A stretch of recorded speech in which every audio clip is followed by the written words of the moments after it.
കൂടുതൽ മുഖവരകളുടെ ആവശ്യമില്ല. ഇന്നാണ് ഘടോൽകചനും കർണനും തമ്മിലുള്ള പോരാട്ടം.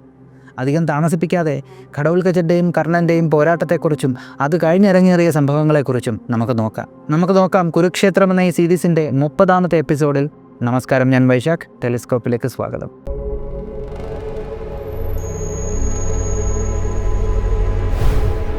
ദുര്യോധനൻ ദുശാസനോട് പറഞ്ഞു, ദുശാസന കുട്ടാ, നീ കണ്ടില്ലേ, കർണൻ്റെ പോരാട്ട വീതിയും കണ്ടിട്ട് ഘടോൽകചൻ കർണൻ്റെ അടുത്തേക്ക് പാഞ്ഞു വന്നുകൊണ്ടിരിക്കുകയാണ്.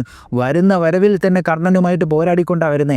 എത്രയും പെട്ടെന്നൊരു വലിയ സൈന്യത്തിനെയും കൂട്ടി കർണൻ നിൽക്കുന്ന സ്ഥലത്തേക്ക് എന്നിട്ട് ആ ഒരു ഘടോൽകചനെ കർണൻ്റെ അടുത്ത് വരുന്നതിൽ നിന്നും തടഞ്ഞു നിർത്തുക, കർണനെ സംരക്ഷിക്കുക, എന്ന് പറഞ്ഞു. ദുശാസനൻ ഉടനെ തന്നെ ഒരു വലിയ സൈന്യവുമായിട്ട് അങ്ങോട്ട് പോയ സമയത്ത് ജടാസുരൻ്റെ മകനായിട്ടുള്ള അലംബുഷൻ ദുര്യോധനൻ്റെ അടുത്തേക്കെത്തി. ഇവിടെ പല സ്ഥലങ്ങളിലും ജടാസുരൻ്റെ മകനെ അലംബുഷൻ എന്ന് പറയുന്നുണ്ടെങ്കിൽ പോലും ഇവിടെ അലംബലൻ എന്നാണ് പറയുന്നത്. നമുക്ക് കൺഫ്യൂഷൻ ആവാതിരിക്കാനായിട്ട് അലംബലൻ എന്ന് തന്നെ പറയാം.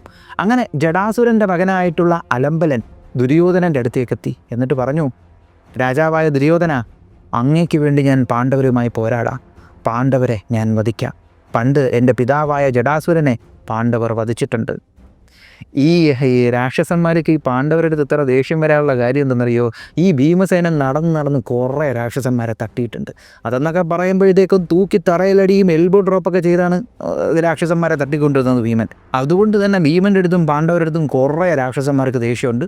അതുപോലെ ദേഷ്യമൊന്നൊരു മുതലാണ് ഈ നിൽക്കുന്ന അലംബലൻ. അങ്ങനെ അലംബലൻ അവിടെ വന്നിട്ട് പറഞ്ഞു, പാണ്ഡവരുടെ അടുത്ത് എനിക്ക് തീരാത്ത ദേഷ്യമുണ്ട്. എൻ്റെ പിതാവിന് വേണ്ടി ഞാൻ പാണ്ഡവരുമായിട്ട് പോരാടാമെന്ന് പറഞ്ഞു. ഇത് കേട്ട ഉടനെ തന്നെ ദുര്യോധനൻ സന്തോഷത്തോടു കൂടി പറഞ്ഞു, നീ ഘടോൽകചനുമായി പോരാട്, നിന്നിൽ എനിക്ക് പൂർണ്ണ വിശ്വാസമുണ്ട്. പെട്ടെന്ന് പോയി ഘടോൽകചനുമായിട്ട് പോരാടാൻ പറഞ്ഞു. അങ്ങനെ അലംബലൻ പാഞ്ഞ് ഘടോൽകചൻ്റെ അടുത്തേക്ക് വന്നു. ഘടോൽകചൻ ലവലേശം ഭയന്നില്ല, അനങ്ങിയില്ല. ഘടോൽകചൻ അവിടെ നിന്നുകൊണ്ട് അലംബലനെയും കർണനെയും കൗരവ പടയെയും തകർത്ത് വിട്ടുകൊണ്ടിരുന്നു. ഘടോൽകചൻ ഈ സമയത്ത് അവിടെ നിന്നുകൊണ്ട് ഒരുമാതിരി ഭ്രാന്തമായിട്ട് പോരാടിക്കൊണ്ടിരിക്കുകയാണ്. ഘടോൽകചന് നേരെ അലംബലൻ ഒരുപാട് അസ്ത്രങ്ങൾ അയച്ചു. എന്നിട്ട് പാണ്ഡവ പടയെ അലംബലൻ അസ്ത്രങ്ങൾ കൊണ്ടൊരു കൊടുങ്കാറ്റ് തന്നെ തീർത്ത് അവിടെ നിന്ന് നാനാ ദിശകളിലേക്ക് ഓടിക്കാനൊരുങ്ങി. ദേഷ്യം വന്ന ഘടോൽകചൻ അലംബലന് നേരെ അസ്ത്രങ്ങൾ അയച്ചിട്ട് അലംബലൻ എന്ത് ചെയ്തോ അതുപോലെ തന്നെ തിരിച്ചു ചെയ്തു. എന്താണ്? കൗരവപ്പട, അവിടെ ഉണ്ടായിരുന്ന കൗരവപ്പടയെ അമ്പെയ്ത് ഓടിക്കാനൊരുങ്ങി. അങ്ങനെ ഘടോൽകചൻ്റെ അമ്പെയ്ത്ത് കൊണ്ട് ഈ കൗരവപ്പട അവിടെ നിന്ന് നാനാ ദിശകളിലേക്ക് മോടി. എന്നിട്ട് ഈ അലംബലനുണ്ടല്ലോ ഘടോൽകചന് നേരെ കുറേ അസ്ത്രങ്ങൾ നെയ്തു. ദേഷ്യം വന്ന ഘടോൽകചൻ അലംബലൻ്റെ രഥവും സാരഥിയും അതുപോലെ തന്നെ രാക്ഷസീയമായിട്ടുള്ള പല ദിവ്യമായിട്ടുള്ള ആയുധങ്ങളും സർവ്വതിനെയും പൊട്ടിച്ച് പല കഷ്ണങ്ങളാക്കി അങ്ങിട്ടു. എന്നിട്ട് അലംബലനുമായിട്ട് പോരാടാനിറക്കി. ഇവരുടെ പോരാട്ടമെന്ന് പറയുമ്പോൾ കണ്ടു നിൽക്കുന്നവർക്ക് ഭീതി ജനിപ്പിക്കുന്ന ഒന്നാണ്. രണ്ടെണ്ണവും കൂടെ ആയുധങ്ങൾ വെച്ച് പോരാടുന്നു. എന്നിട്ട് മുഷ്ടിയുദ്ധം നടക്കുന്നു. അലംബലൻ ഓടി വന്ന് ഘടോൽകചനിട്ടൊരു ഇടി, ഘടോൽകചൻ അലംബലനെ തൂക്കിയെടുത്തൊരേറ്. എന്നിട്ട് ഇവർ പോരാടിക്കൊണ്ടിരിക്കുന്നതിനനുസരിച്ച് രണ്ടെണ്ണവും വലുതായിട്ട് അവിടെ നിന്നിട്ട് പോരാടുന്നു, ചെറുതായി പോരാടുന്നു, വീണ്ടും വലുതാകുന്നു.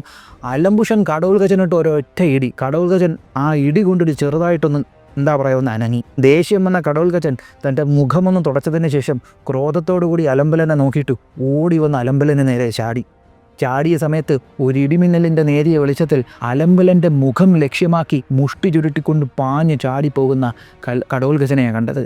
എല്ലാവരും നോക്കി നിൽക്കവേ ഘടോൽകചൻ അലംബലനെ മുഷ്ടി കൊണ്ട് മാറി ഇടിച്ചു. ആ ഇടിക്കുന്ന ശബ്ദം ചുറ്റിനുള്ളവർ കേട്ടു. ഇടി എന്നൊക്കെ പറഞ്ഞാൽ നല്ല ചങ്ക് കലങ്ങുന്ന ഇടി. ആ ഇടി കൊണ്ട് അലംബലൻ നിലത്ത് വീണു. ഘടോൽകചൻ തൂക്കി അലംബലനെ എടുത്തു, വീണ്ടും തറയടിച്ചു. ഈ സമയത്ത് കൗരവന്മാരുടെ ചതുരംഗപ്പടകൾ പരസ്പരം തട്ടി ഇടിച്ച് പൊളിഞ്ഞു വീണുകൊണ്ടിരിക്കുകയാണ്.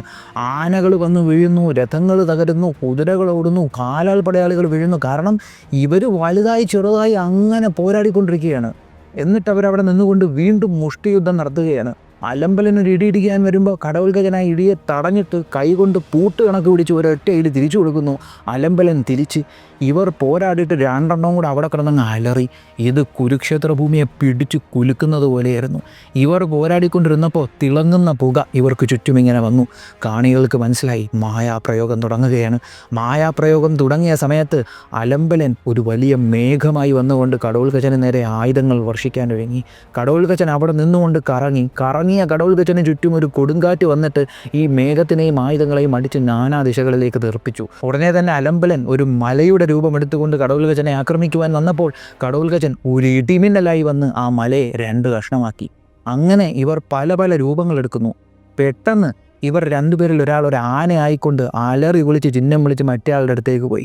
അയാൾ പെട്ടെന്ന് തന്നെ അവിടെ നിന്നൊരു ചാട്ടം ചാടിയപ്പോൾ ഭീമാകാരമായിട്ടുള്ളൊരു കടുവയായി വന്നു. ആ കടുവ ഓടി വന്ന് ആനയുടെ മസ്തകത്തിലടിച്ചു. എന്നിട്ട് ഇവർ അങ്ങനെ പല പല ജീവികളുടെ രൂപമെടുത്തു. സർപ്പമായും ഗരുഡനായും ആനയായും വരാഹമായും അങ്ങനെ പല പല രൂപങ്ങൾ. അങ്ങനെ പല രൂപങ്ങൾ എടുത്തതിന് ശേഷം ഇവരിൽ ഒരാൾ സൂര്യനായി അങ്ങ് മാറി. സൂര്യനായപ്പോൾ സൂര്യനെ ഗ്രഹണം ചെയ്യുന്ന രാഹുവായി മറ്റൊരാൾ രൂപമാറ്റം വരുത്തി. ഇതെല്ലാം കണ്ടുകൊണ്ട് കൗരവരും പാണ്ഡവരും ഇങ്ങനെ നോയിക്കൊണ്ടിരിക്കുകയാണ്. ദൈവമേ, ഇത് എന്തോ നീ നടന്നുകൊണ്ടിരിക്കുന്നതെന്നും പറഞ്ഞ്. അങ്ങനെ ഇതുങ്ങളുടെ രണ്ടെണ്ണത്തിൻ്റെയും കൂടെ പോരാട്ടം. ഈ പോരാട്ടം അങ്ങനെ മുറുകി വന്നു. അടുത്തത് കടോൽഗജൻ ചാടി വന്ന് കയ്യിലൊരു ഒരു പോർക്കോടാലി വരുത്തി. അതുപോലെ അലംബുഷനും കയ്യിലൊരു പോർക്കോടാലി വരുത്തി. പോർക്കോടാലി കൊണ്ട് പരസ്പരം പ്രഹരിച്ച് കോടാലി ഒടിയുന്നു. അടുത്തത് വാളൂരി പരസ്പരം പ്രഹരിച്ചുകൊണ്ട് വാളൊളിഞ്ഞു. പിന്നെ ഗദം, കുന്തം, അസ്ത്രം, അങ്ങനെ പല ആയുധങ്ങൾ, ഇന്നേ വരെ ഇവർ കണ്ടിട്ടില്ലാത്ത ആയുധങ്ങളുമായിട്ട് പോരാട്ടം. അങ്ങനെ വീണ്ടും മുഷ്ടിയുദ്ധം തുടങ്ങി രണ്ടെണ്ണവും കൂടെ. ഈ സമയത്തൊക്കെ അവിടെ ചതുരംഗപ്പടകൾ നശിച്ചുകൊണ്ടിരിക്കുകയാണ് കേട്ടോ. പെട്ടെന്ന് തന്നെ കടോൽഗജൻ ക്രോധത്തോടുകൂടി അലംബരനെ നോക്കി. എന്നിട്ട് ചാടി അലംബലൻ്റെ കഴുത്ത് ലക്ഷ്യമാക്കി കടോൽഗജൻ വന്നു. കഴുത്തിൽ കടോൽഗജനൊരു പിടുത്തം പിടിച്ചൊരു തൂക്കി അലംബലന് നേരത്തൊരൊറ്റ അടിയായിരുന്നു. ആ അടി യുദ്ധഭൂമി മുഴുവനും കേട്ടു. എന്നിട്ട് വാളൂരി കടോൽഗജൻ ഒരൊറ്റ വീശങ്ങ് വീശി. അവിടെ ഫുള്ള് പൊടി മാറിയപ്പോൾ ആ വാള് കടോൽഗജൻ നിലത്തിട്ടിട്ട് കൈകൾ രണ്ടും പിറക്കെ കെട്ടി കടോൽഗജൻ നിൽക്കുന്ന നിൽപ്പാണ് എല്ലാവരും കണ്ടത്. കടോൽഗജൻ കൈ ഇങ്ങനെ പിറക്കെ കെട്ടി പതുക്കെ ദുര്യോധനൻ്റെ രഥത്തിൻ്റെ അടുത്തേക്ക് വന്നു. എന്നിട്ട് പറഞ്ഞു, ഇളയച്ചാ, രാജാക്കന്മാരെ കാണാൻ വരുമ്പോൾ രാജാക്കന്മാർക്ക് കാണിക്ക വയ്ക്കണമെന്ന് പറയും. ഈ സഹോദരപുത്രൻ്റെ വകെ അങ്ങേക്കുള്ള കാണിക്ക എന്നും പറഞ്ഞ് രഥത്തിലോട്ടൊരു സാധനം നിറഞ്ഞിട്ട് കൊടുക്കും. എന്താണ്? അലംബലൻ്റെ തല. കടോൽഗജൻ ദുര്യോധനൻ കാണിക്ക വെച്ചു. ഇത് കണ്ട് ദുര്യോധനൻ്റെ കിളി പോയി. എന്നിട്ട് അലംബലനല്ല കടോൽഗജൻ ദുര്യോധനനോട് പറഞ്ഞു, അങ്ങയുടെ സുഹൃത്ത് എന്നെ തീർക്കാനായിട്ട് പറഞ്ഞു വിട്ടവൻ അവനെ തട്ടി മുമ്പ് ഇട്ടിട്ടുണ്ട്. അടുത്തത് കർണൻ, പിന്നെ അങ്ങ് കണ്ടുകൊള്ളുക എന്നും പറഞ്ഞ് കർണന് നേരെ പാഞ്ഞുപോയി കർണൻ്റെ തല ലക്ഷ്യമാക്കി 100 കണക്കിന് അസ്ത്രങ്ങൾ അങ്ങ് ചെയ്തു. അങ്ങനെ കടോൽഗജൻ ശരിക്കും ഒരു രാക്ഷസൻ്റെ ഭീകര രൂപവും എടുത്തു.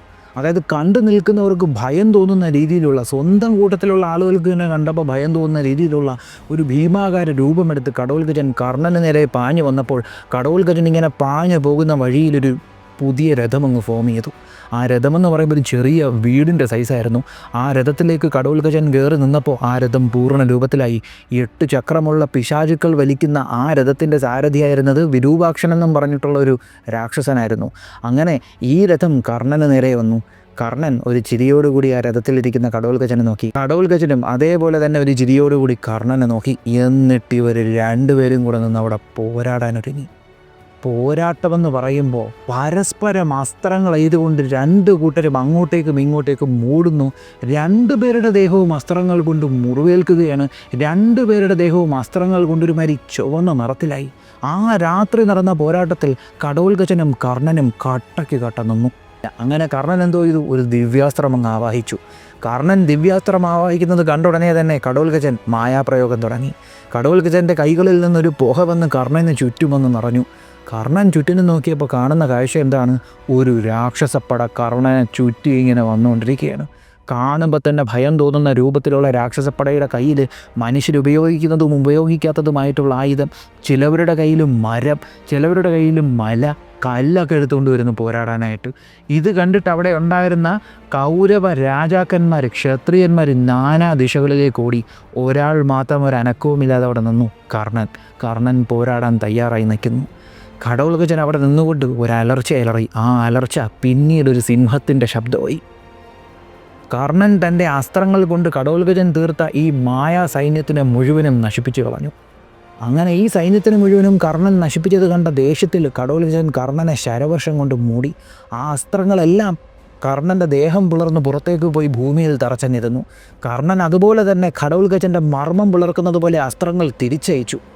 അങ്ങനെ കടോൽഗജന് ദേഷ്യം കൂടി. കടോൽഗജൻ ഒരു ചക്രം കയ്യിലെടുത്തു. അശ്വത്ഥാമാവും കടോൽഗജനും തമ്മിൽ പോരാടുന്നൊരു പാറ്റേൺ ഉണ്ടല്ലോ, അതേ രീതിക്ക് ഇവിടെ പോരാടുന്നുണ്ട്. കടോൽക്കച്ചൻ ഒരു ചക്രം എടുത്തു, സ്വർണ്ണ നിറത്തിലുള്ളൊരു ചക്രം. കടോൽക്കച്ചൻ കർണന് നേരെ എറിഞ്ഞു. കർണൻ അത് പല കഷ്ണങ്ങളായിട്ട് മുറിച്ചിട്ടു. എന്നിട്ട് കർണൻ കടോൽക്കച്ചന് നേരെ അസ്ത്രങ്ങൾ എയ്തു. കടോൽക്കച്ചൻ ഒരു വലിയ ഗദ എടുത്തു. ആ ഗദ ചുഴറ്റി കർണന് നേരെ അയച്ചു. കർണൻ അത് 2-3 കഷ്ണങ്ങളായിട്ട് മുറിച്ചങ്ങിട്ടു. എന്നിട്ട് കടോൽക്കച്ചൻ ആകാശത്തിലേക്ക് ചാടി.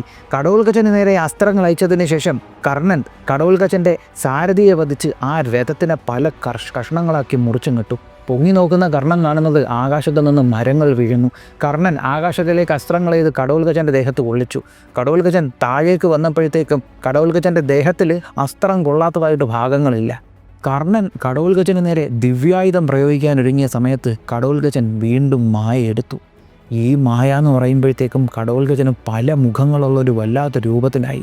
ആ ഓരോ തലകളുമെന്ന് പറയുമ്പോൾ ഭീകര രൂപത്തിൽ കടോൽക്കച്ചൻ യുദ്ധഭൂമിയുടെ നടുക്കിങ്ങനെ അലറി വിളിച്ചുകൊണ്ട് നിൽക്കുന്നു. എന്നിട്ട് ചുറ്റിനുള്ള ആളുകളെ അത്ഭുതപ്പെടുത്തുന്നത് പോലെ ഒരു കാര്യം ചെയ്തു. കർണൻ്റെ ദിവ്യായുധത്തിനെ അതിലൊരു തലയങ്ങ് വിഴുങ്ങിക്കളഞ്ഞു.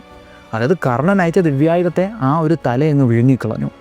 എന്നിട്ട് ഇവരവിടെ നിന്ന് പോരാടുന്നു. പെട്ടെന്ന് കർണൻ അയച്ച ഒരു അസ്ത്രം കടോൽക്കച്ചന് നേരെ വന്നു. ആ അസ്ത്രത്തിൻ്റെ പ്രഭാവത്തിൽ കടോൽക്കച്ചൻ പുകയായി അങ്ങ് പോയി. പിന്നെ ആളുകൾ കാണുന്നത് കടോൽക്കച്ചൻ അനക്കമില്ലാതെ നിലത്ത് കിടക്കുന്നതാണ്. കടോൽക്കച്ചൻ വധിക്കപ്പെട്ടു. എല്ലാവരും അട്ടഹസിച്ച് കൈകൊട്ടി ആഘോഷിക്കാനൊരുങ്ങി വിജയാരവങ്ങൾ മുഴക്കി. പെട്ടെന്ന് ചുറ്റിനും കടോൽക്കച്ചൻ്റെ അട്ടഹാസം കേൾക്കുന്നു. എല്ലാവരും പൊങ്ങി നോക്കിയപ്പോൾ 10 ദിശകളിലും ഒരുപാട് കടോൽക്കച്ചന്മാരിങ്ങനെ നിരന്നു നിന്നുകൊണ്ട് അട്ടഹസിച്ചുകൊണ്ട് ഇങ്ങനെ അടുത്തോട്ട് വരുന്നു. ഇതൊക്കെ കൂടെ കണ്ടവർ പേടിച്ചു പോയി. എന്നിട്ട് കടോൽക്കച്ചൻ വിരലിൻ്റെ അത്ര ചെറുതായി. എന്നിട്ട് അവിടെ പേമാരിയും അതുപോലെ ഈ ഒരു കടലിൻ്റെ തിരമാലകൾ കണക്ക് ഓരോന്നൊക്കെ കാണിച്ചു കൂട്ടി. എന്നിട്ട് കർണനെ വധിക്കുമെന്ന് പറഞ്ഞുകൊണ്ട് കർണന് നേരെ അസ്ത്രങ്ങൾ അയച്ചു. ആളുകൾ നോക്കിയപ്പോൾ കർണന് നേരെ വരുന്നത് സാധാരണ അസ്ത്രങ്ങളെക്കാട്ടി ഒരുപാട് നീളം കൂടിയ അസ്ത്രം. ഒരു രഥത്തിൻ്റെ ഒരു ആക്സിൽ ഭാഗത്തിൻ്റെ നീളം കണക്കുള്ള അസ്ത്രമൊക്കെ ഇങ്ങനെ വരുന്നു. ആ അസ്ത്രങ്ങളെല്ലാം കർണൻ മുറിച്ചിട്ടപ്പോൾ വീണ്ടും കടോൽക്കച്ചൻ മായാപ്രയോഗം തുടങ്ങി. അശ്വത്ഥാമാവിനോട് കാണിച്ചതുപോലെ യുദ്ധഭൂമിയുടെ നടുക്കൊരു മലയായിട്ടിരുന്നു. കടോൽക്കച്ചൻ മലയായിട്ടിരുന്നിട്ട് ആ മലയിൽ നിന്ന് അസ്ത്രങ്ങളും ശസ്ത്രങ്ങളും ഇങ്ങനെ വരുന്നത് കണ്ടുടനെ കർണൻ ഒരു ദിവ്യായുധത്തെ ആവാഹിച്ചിട്ട് ആ മലയ്ക്ക് നേരെ അയച്ചു. ഈ ദിവ്യായുധം വന്ന് ഈ മലയെ തെറിപ്പിച്ചെന്ന് കളഞ്ഞു. കടോൽക്കച്ചൻ ഉടനെ പിന്നൊരു വലിയൊരു മേഘം കണക്കായി അശ്വത്ഥാമാവിനോട് കാണിച്ചതുപോലെ. എന്നിട്ട് ആ മേഘത്തിൽ ഇങ്ങനെ വന്നിട്ട് ആയുധങ്ങൾ വർഷിക്കാനൊരുങ്ങിയപ്പോൾ കർണൻ വായവ്യാസ്ത്രം ആവാഹിച്ചിട്ട് വായവ്യാസ്ത്രം അയച്ച് ആ മേഘത്തിനെ നാനാ ദിശകളിലോട്ട് തെറിപ്പിച്ചങ്ങ് കളഞ്ഞു. എന്നിട്ട് കടോൽക്കച്ചൻ ഇങ്ങനെ ആകാശത്ത് പറന്നു പൊങ്ങി നിന്നുകൊണ്ട് കൗരവരും പാണ്ഡവരും നോക്കി നിൽക്കുമ്പോൾ ഇങ്ങനെ അട്ടഹസിച്ചുകൊണ്ട് നേരെ കർണന് നേരെ പാഞ്ഞങ്ങ് പോയി. കർണന് നേരെ പാഞ്ഞു പോയപ്പോൾ കടോൽക്കച്ചൻ്റെ കൂടെ ഭീകര രൂപികളായിട്ടുള്ള രാക്ഷസന്മാരും കർണനെ ലക്ഷ്യമാക്കി വന്നു. ഈ രാക്ഷസന്മാർക്കൊക്കെ മൃഗങ്ങളുടെ മുഖവും മൃഗങ്ങളുടെ പവറും ഒക്കെ ഉണ്ട് കേട്ടോ. അങ്ങനെ വന്നുകൊണ്ടിരുന്നപ്പോൾ കടോൽക്കച്ചൻ കർണന് നേരെ അസ്ത്രങ്ങൾ അയച്ചു. 5 അസ്ത്രങ്ങൾ കർണനെ കൊള്ളിച്ചു. വീണ്ടും അസ്ത്രങ്ങൾ ചെയ്തു. എന്നിട്ട് ഒരു ആഞ്ജലികാസ്ത്രം അയച്ച് കർണൻ്റെ വില്ല് മുറിച്ചു. വില്ല് മുറിഞ്ഞപ്പോൾ കർണൻ്റെ സ്വഭാവം മാറി. അത് വലിച്ചെറിഞ്ഞ് കർണൻ അടുത്ത വില്ലെടുത്തതിന് ശേഷം കടോൽക്കച്ചൻ്റെ കൂടെ വരുന്ന ഈ രാക്ഷസന്മാരുണ്ടല്ലോ, ഈ രാക്ഷസന്മാർക്ക് നേരെ ചെവിയോളം അസ്ത്രം വലിച്ചു വിട്ടുകൊണ്ടിരുന്നു. ആ അസ്ത്രങ്ങൾ കൊണ്ട് ഈ രാക്ഷസന്മാരെ കർണൻ വധിച്ചപ്പോൾ കർണൻ അവിടെ ഈ രാക്ഷസന്മാരെ എല്ലാ എണ്ണത്തിനെയും കൂടെ തകർത്തു വിടുന്നത് പോലെയായിരുന്നു. കർണൻ ഈ രാക്ഷസന്മാരെ അത്രയും മുട്ടിക്കുന്നത് കണ്ടിട്ട് ഈ പാണ്ഡവ പക്ഷത്തിലുള്ള 1000കണക്കിന് ക്ഷത്രിയർക്ക് കർണനെ നോക്കാൻ പോലും കഴിഞ്ഞില്ലെന്നാണ് പറഞ്ഞേ. ആ രീതിക്ക് കർണൻ നിന്ന് പോരാടി. ഈ സമയത്ത് കടോൽക്കച്ചന് ക്രോധം വന്നിട്ട് കടോൽക്കച്ചൻ തൻ്റെ കൈകൊണ്ട് ഇങ്ങനൊരു മായശക്തി കാണിച്ചു. ഉടനെ തന്നെ ഭൂമിയിൽ നിന്നൊരു പുതിയ രഥം വന്നു. ആ രഥത്തിൽ പിശാചുക്കളുടെ രൂപത്തിലുള്ള കുതിരകളും പുതിയ സാരഥിയും വന്നു. ആ രഥത്തിലേക്ക് കടോൽക്കച്ചൻ ചാടി കയറിയിട്ട് പറഞ്ഞു, കർണൻ നിൽക്കുന്ന സ്ഥലത്തേക്ക് എന്നെ കൊണ്ടുപോകും. എന്നിട്ട് അശ്വത്ഥാമാവിന് നേരെ എറിഞ്ഞ വജ്രമെന്ന് പറയുന്ന ആയുധം, പല ചക്രങ്ങളുള്ള ശിവൻ നിർമ്മിച്ച വജ്രമെന്ന് പറയുന്ന ആയുധമെടുത്ത് ഒരൊറ്റയേറ്. ഈ സമയം തൻ്റെ വില്ല് രഥത്തിലേക്ക് വെച്ചിട്ട് കർണൻ കടോൽക്കച്ചൻ എറിഞ്ഞ ഈ വജ്രമെന്ന് പറയുന്ന ആയുധം എടുത്ത് പിടിച്ചിട്ട് തിരിച്ചെറിഞ്ഞു. കർണൻ ഈ ഒരു പരിപാടി ചെയ്തത് കണ്ടപ്പോൾ എല്ലാവരും ചുറ്റിനു നിന്നവർ കർണനെ ആർപ്പ് വിളിച്ചു. എന്നിട്ട് കർണൻ വീണ്ടും രഥത്തിൽ കയറിയിട്ട് കടോൽക്കച്ചനുമായി പോരാടിക്കൊണ്ടിരിക്കുന്നു. കർണൻ അയച്ച ഇരുമ്പസ്ത്രങ്ങൾ കടോൽക്കച്ചൻ്റെ ദേഹത്ത് കയറുന്നു. കടോൽക്കച്ചൻ വീണ്ടും മായാപ്രയോഗം നടത്തുന്നു. കർണൻ്റെ ദിവ്യാസ്ത്രങ്ങൾ കടോൽക്കച്ചൻ്റെ മായാപ്രയോഗങ്ങൾ നശിപ്പിച്ചുകൊണ്ടിരിക്കുന്നു. അങ്ങനെ ഈ പോരാട്ടം മുറുകിക്കൊണ്ടിരുന്ന സമയത്ത് കടോൽക്കച്ചൻ അടുത്ത മായാപ്രയോഗം നടത്തി. കടോൽക്കച്ചൻ പല രൂപത്തിലങ്ങായി. ഈ രൂപത്തിലായപ്പോൾ കടോൽക്കച്ചൻ്റെ ദേഹത്ത് കർണൻ ചെയ്ത അസ്ത്രങ്ങൾ തറച്ചിരിപ്പുണ്ട് കേട്ടോ. എന്നിട്ട് കൂടി കടോൽക്കച്ചൻ അവിടെ നിന്ന് അപ്രത്യക്ഷനായിട്ട് പല രൂപങ്ങൾ എടുത്തുകൊണ്ട് വീണ്ടും മായാപ്രയോഗം. യുദ്ധഭൂമി മുഴുവനും നായയും നരിയും സിംഹവും കടുവയും ചെന്നായ്ക്കളുമൊക്കെ വന്നു. അതെന്നൊക്കെ പറയുമ്പോൾ ഭീകര രൂപികൾ. ഇവരെല്ലാവരും കർണൻ്റെ രഥത്തിന് നേരെ ഊളിയിട്ടുകൊണ്ട് ഗർജിച്ചിങ്ങനെ പാഞ്ഞു വരിക. കർണൻ ഇങ്ങനെ ചുറ്റിനും തിരിഞ്ഞ് ഇതിനെയൊക്കെ അമ്പ് ചെയ്ത് വീഴ്ത്തിക്കൊണ്ടിരിക്കുന്നു. എന്നിട്ട് കടോൽഗജൻ്റെ കുതിരകളെ കർണൻ വധിച്ചു. കർണൻ പല രീതിക്ക് അസ്ത്രങ്ങളിലാണ് ഈ കുതിരകളെ വധിച്ചത്. അത് കണ്ട് കടോൽഗജൻ്റെ മായകളെ കർണൻ നശിപ്പിക്കുന്നതും കൂടെ കണ്ടപ്പോഴത്തേക്കും കടോൽഗജന് ദേഷ്യം വന്നിട്ട് പറഞ്ഞു, നിൻ്റെ അന്ത്യം ഞാൻ നിൻ്റെ മുമ്പ് കൊണ്ടുവരാൻ പോവുകയാണെന്ന്. അങ്ങനെ കടോൽഗജനും കർണനും കൂടെ ഇങ്ങനെ പോരാട്ടം മുറുകിക്കൊണ്ടിരുന്ന സമയത്ത് രാക്ഷസന്മാരുടെ മറ്റൊരു രാജാവായിട്ടുള്ള അലായുധൻ തൻ്റെ രാക്ഷസന്മാരുടെ സേനയുമായിട്ട് ദുര്യോധനൻ്റെ അടുത്ത് വന്നു. ഇവിടെ നിന്ന് നമ്മളൊന്ന് സ്പീഡപ്പ് ആക്കും കേട്ടോ. കാരണം നമ്മുടെ ഇന്നത്തെ മെയിൻ ഫോക്കസ് എന്ന് പറയുമ്പോൾ കർണൻ്റെയും കടോൽഗജൻ്റെയും പോരാട്ടമാണ്. അപ്പോൾ അതാണ് നമ്മൾ മെയിനായിട്ട് ഫോക്കസ് ചെയ്യുന്നത്. അപ്പോൾ ബാക്കിയുള്ളതെല്ലാം നമ്മൾ സ്പീഡപ്പ് ആക്കുന്നത്. അപ്പോൾ ഈ ഒരു അലായുധം വന്നിട്ട് പറയും, ദുര്യോധനൻ്റെ അടുത്ത് പറയും, ദുര്യോധന, എനിക്ക് പാണ്ഡവരുടെ അടുത്ത് ദേഷ്യമുണ്ട്. കാരണം എന്താണ്, നേരത്തെ പറഞ്ഞ സെയിം കാര്യം, ഭീമൻ രാക്ഷസന്മാരെ വധിച്ചത് തന്നെയാണ്. അപ്പോൾ അതേ കാരണം അലായുധം പറയും, ഹിഡിംബൻ, കിർമീരൻ, ഭഗൻ ഇവരെല്ലാവരെയും ഭീമൻ വധിച്ചു. പാണ്ഡവർ നമുക്ക് ശത്രുക്കളാണ്. അതുപോലെ തന്നെ രാക്ഷസ പെൺകുട്ടിയായിട്ടുള്ള ഹിഡുംബിയുടെ മേൽ ഭീമൻ കൈവച്ചു. അതൊന്നും നമുക്ക് സഹിക്കാൻ പറ്റാത്ത കാര്യമാണ്. അതുകൊണ്ട് അവനെ വധിക്കുമെന്നൊന്ന് പറഞ്ഞ് ഇത് കേട്ടോടെ ദുര്യോധനൻ പറഞ്ഞു, അടിപൊളി, നിങ്ങൾ കിട്ടോ, നിങ്ങളുടെ കൂടെ നമ്മളും സൈന്യമായിട്ട് വരികയാണെന്ന് പറഞ്ഞു. അങ്ങനെ ഇവർ കൂട്ടത്തോടുകൂടി ഭീമനെ അപ്രോച്ച് ചെയ്തു. അപ്പോൾ ഭീമനെ ആക്രമിക്കാനായിട്ട് പോകുന്ന ഈ ഒരു പോക്കെന്നൊക്കെ പറയുമ്പോഴത്തേക്കും കടോൽഗജൻ രാക്ഷസൻ്റെ ഒരു രഥത്തിൽ വന്നല്ലോ, ഏകദേശം അതുപോലത്തെ ഒരു രഥത്തിലാണ് അലായുധൻ അങ്ങോട്ട് പോണത്. അപ്പോൾ ഈ സമയത്ത് കർണനും കടോൽഗജനും ഗംഭീര പോരാട്ടം.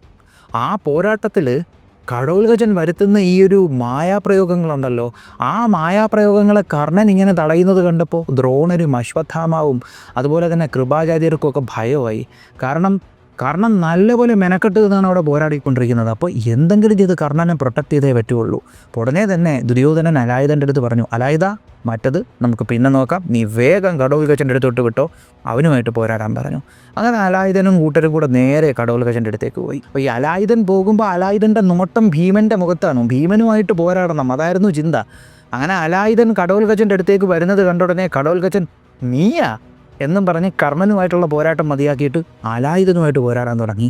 കർണൻ, ഇവൻ പോയി, അപ്പോൾ ഞാൻ ആരുമായിട്ട് പോരാടും? ഇവൻ്റെ അറ്റൻ ഭീമ നില്ല് എന്നും പറഞ്ഞ് ഭീമനുമായിട്ട് കർണൻ പോരാടാൻ പോയി. അപ്പോൾ കർണനുമായിട്ട് ഭീമൻ പോരാടാൻ തുടങ്ങിയപ്പോഴത്തേക്കും അവിടെ അലായുധനുമായിട്ട് കടോൽഗജൻ പോരാടുമ്പോൾ, ഒന്ന് പോവുകയെ, എൻ്റെ മോനെ ഞാൻ പോയി സഹായിക്കട്ടെ എന്നും പറഞ്ഞ് ഭീമൻ നേരെ അങ്ങോട്ടേക്ക് ഓടി. കർണൻ മിക്കവാറും അവിടെ ഉണ്ടായിരുന്ന ബാക്കിയുള്ള സൈന്യവുമായിട്ട് പോരാടി തുടങ്ങിയിട്ടുണ്ടാവണം. അങ്ങനെ ഭീമൻ നേരെ അങ്ങോട്ട് പോയി. ഭീമൻ വരുന്നത് കണ്ട ഉടനെ അലായുധൻ കടോൽഗജനുമായിട്ടുള്ള പോരാട്ടം മതിയാക്കിയിട്ട് കാത്തിരിക്കുകയായിരുന്നു എന്നും പറഞ്ഞ് ഇവർക്ക് രണ്ടുപേർക്കും കൂടെ ഒരു പോരാട്ടം ഒന്ന് തുടങ്ങി. അതായത് രാക്ഷസാന്തകനായിട്ടുള്ള ഭീമനും രാക്ഷസ രാജാവായിട്ടുള്ള അലായുധനും തമ്മിലുള്ള പോരാട്ടം.